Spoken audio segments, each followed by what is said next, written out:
26. Passive, quote, Christianity, end quote. Chalcedon Report number 189, May 1981.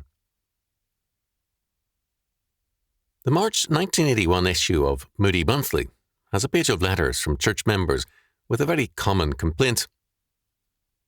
One person has been a member of a particular church for 16 months, and, until the past Christmas, no one visited her or invited her into their home, except apparently the pastor and his wife.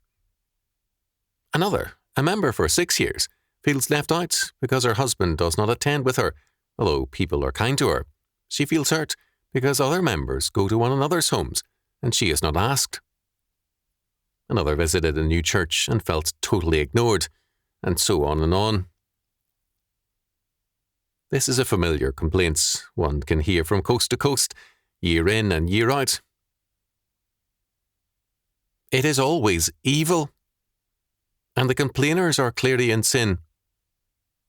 No one is called to be a passive Christian, to be courted, waited upon, or soothed by the pastor and church.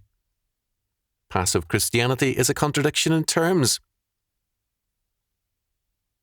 I have heard young people in their 20s and retired people make like complaints of being ignored in church. "In 2 years, the pastor never called on me," said a husky man in his late 20s. It did not matter to him that the pastor had been in and out of surgery for 2 years and had sometimes been in the pulpit labouring under some pain. It did not occur to him to call on the pastor. Passive Christianity is an offence to Almighty God. If a member is at all able-bodied, let him or her volunteer to call on the shut-ins, the sick, and the visitors. If newcomers want friends, let them be friendly. Let them volunteer to help, and they will soon have friends enough. The church is Christ's army.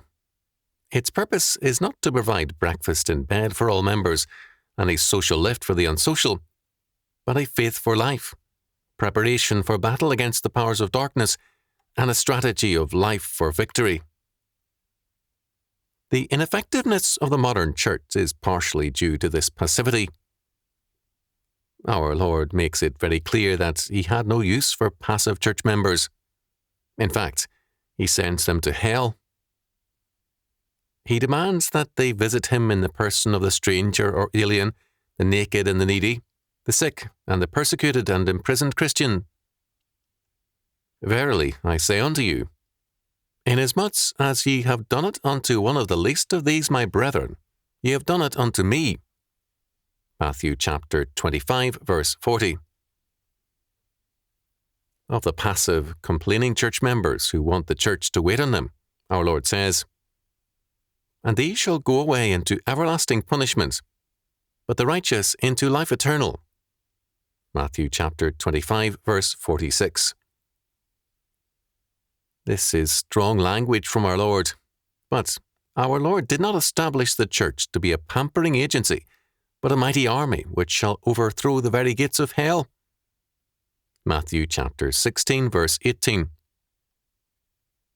The church is not our property. We cannot ask it to serve us. Rather, we are called to serve the Lord, and, clearly, the kingdom of God cometh not by egocentricity and whining,